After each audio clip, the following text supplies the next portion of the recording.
We are here in the beautiful Aspen, Colorado. I was invited by Ineos to come and experience the Ineos Grenadier and the Quartermaster. So come with me. I've got my hands on the brand new Lumix S1Rii. So I'm excited to experience this, actually practically test out the features. We've got slow motion, finally full frame slow motion. I know it's taken a long time, but this camera has so much packed into it. I'm excited to show you guys all about this camera and take you along on the experience here in Colorado. The Ineos team has an incredible event planned for us. They're actually sponsoring Snow League, which is Shaun White's new snowboarding event, which is super cool. So I get to test this out with cars and with action sports. So it's a lot to test out. I'm here for a very short period of time, but I'm really excited about it. You guys can see like how many freaking amazing off-road SUVs they have.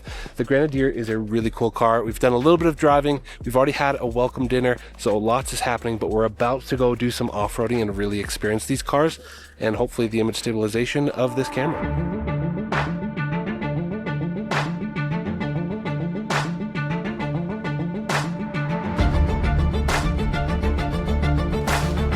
That is steep. Wow.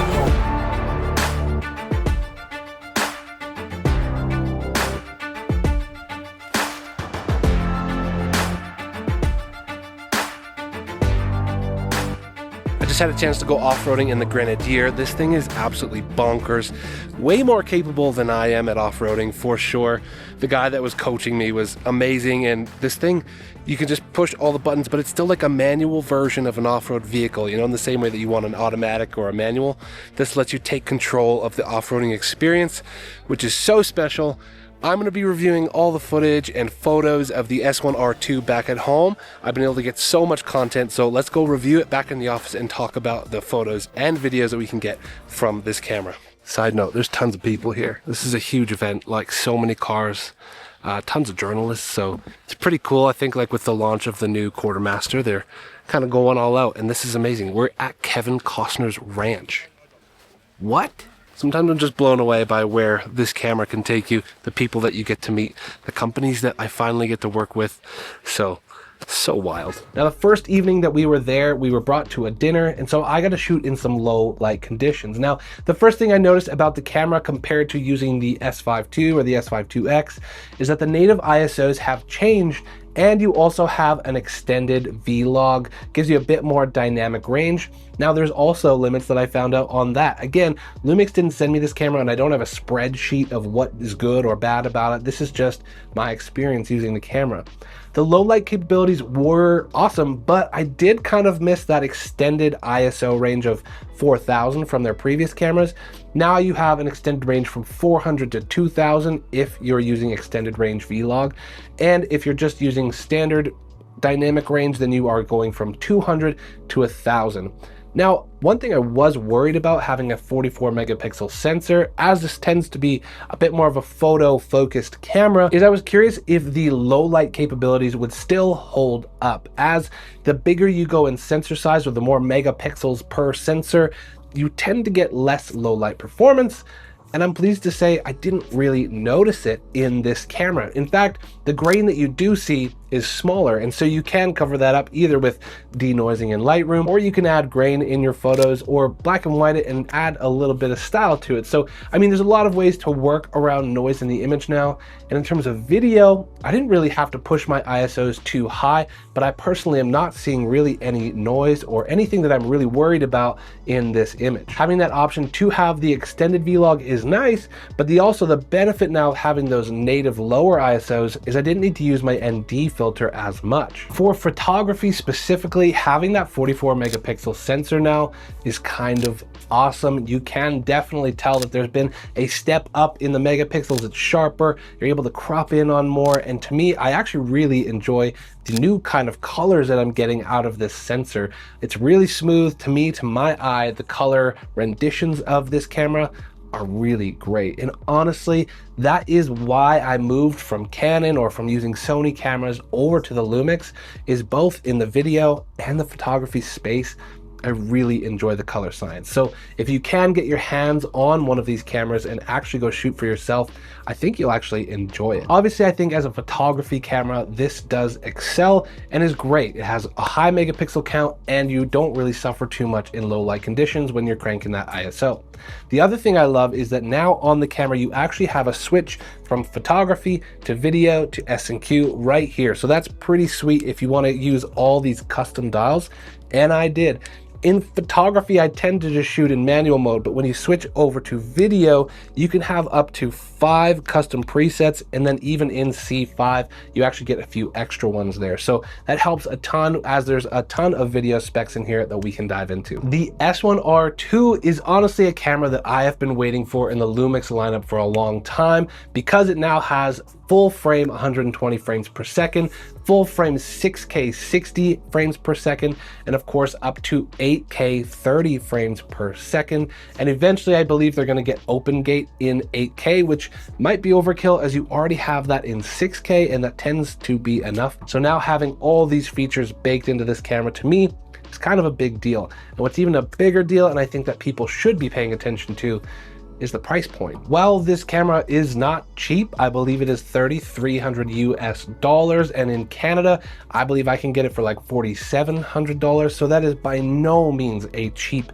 camera, but there are very few compromises in what this camera cannot do. If you're a photographer and you are a professional, it can do that. If you are a videographer and a professional, it can kind of handle everything that you throw at it. In terms of the limitations, yeah, I have absolutely watched Gerald Undone's videos, and rolling shutter is an issue in some circumstances. But again, for people that are out practically using this camera, I haven't really found any issues. And I loved that it had the practical experience of shooting Snow League, so I was able to actually shoot fast moving vehicles and fast moving subjects. So I didn't really see any issues with the rolling shutter personally in practical use cases. Now, you do have to be careful if you are someone that likes to move your camera like this in any given shot, and whether that's chasing fast cars or chasing fast athletes, there are workarounds. In fact, Gerald just released a new video showcasing that the rolling shutter actually can be good as the Sony A1 with the right settings. Some other great physical changes to the camera is now the back screen has this fully articulating camera screen, which to me is amazing. Like, again, I don't think that there's any features lacking as a photographer or a videographer. For example, if you want false color, it has it. If you want open gate, it has it. If you want to be able to send photos and videos to your phone quickly, it can do that. I was able to put a lot of these specs through its paces, shooting in 8K, shooting in 120 frames per second, shooting in 6K 60 frames per second, and this camera really does perform. There's a couple of features that to me actually stood out as a really big upgrade from my S5 II or S5 IIX. And one thing that I noticed right out the gate actually is the processor is significantly faster than the previous cameras. Not to say that anything's wrong with those cameras, because you very quickly get used to the computing speed of a camera.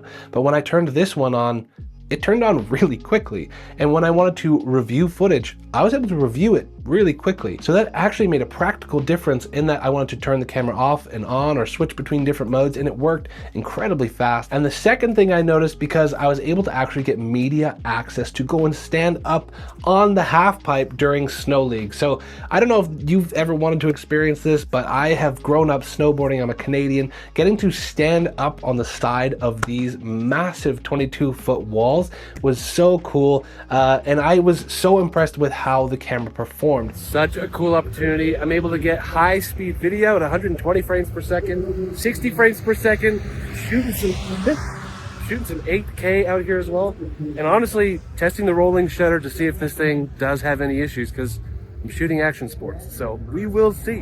One thing you'll notice is that the snowboarders dip in and you lose sight of them, and then they pop out. So your camera has to be able to perform and pick up that subject quickly and then focus on them as they move. So yeah, we were dealing with quick autofocus, rolling shutter, and I didn't really see any issues in the performance of this camera. I was incredibly surprised with how quickly, both in photography and video, how quickly it was able to pick up those snowboarders as they showed up in my frame, grab grab focus and then they would dip out, and it was awesome. Ever since Lumix released their new phase detect autofocus in their cameras, I do think that these guys can play with the best in industry. This camera specifically is just taking even further a step forward, and you get pretty much every type of autofocus that you could hope for. It does people, it does cars, it does trains, planes, dogs, cats, if that's what you're into. You have it all in this camera. And because it was super bright, you'll notice there's a new viewfinder on the back of this, and I found that I was putting my eye up to the viewfinder a lot. It was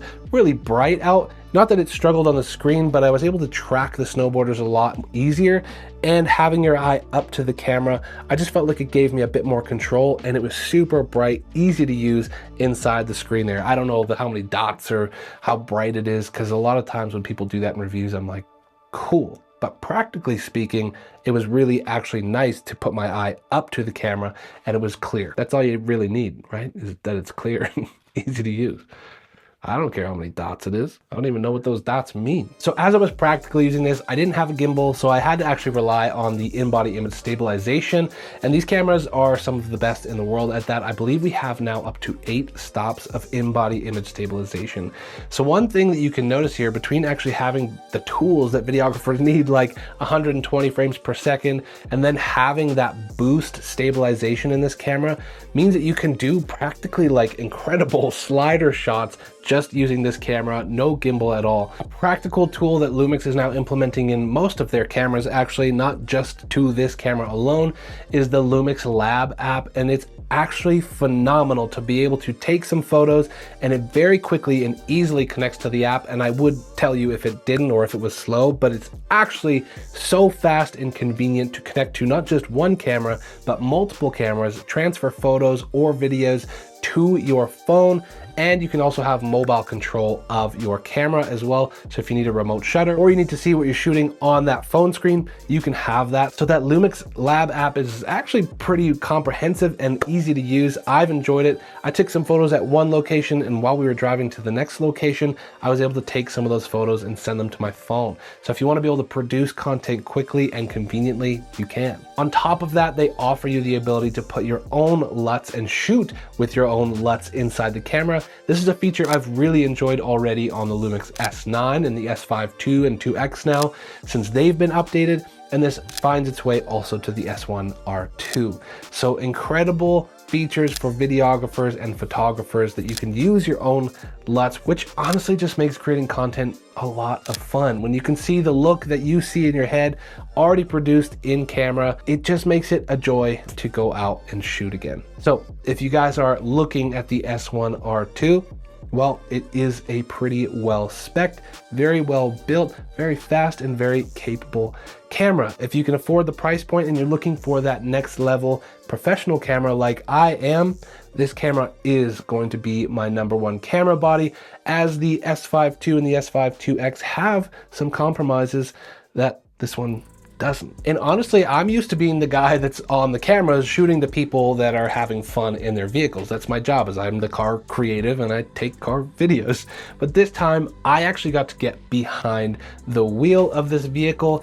And let me tell you, I love the actual look of this, photographing it and taking videos of it. It is a beautiful car inside and out. I'm so excited about what Ineos is doing with the Grenadier and the Quartermaster. I had a professional driver beside me and he was helping me film, so thanks so much for doing that. But we got to go up and down some pretty extreme steep things, which video actually has a really hard time capturing how steep those are and how it feels being in that vehicle, but it was really cool. It was a lot of fun. Really unique car, and they have this little like toot button on the steering wheel, which I think is a very unique nod to their London heritage. So thank you to Ineos Grenadier for bringing me out to this experience and letting me enjoy Snow League as well. If you guys haven't checked out those vehicles, they are blowing up and they're very cool. So go check them out. If you guys got something from this video, let me know in the comments down below. Hit that like button for me, and you might want to consider subscribing to the channel. You might like that video there. And I do hope that you enjoyed watching this video. I hope I'll see you in the next one. Peace.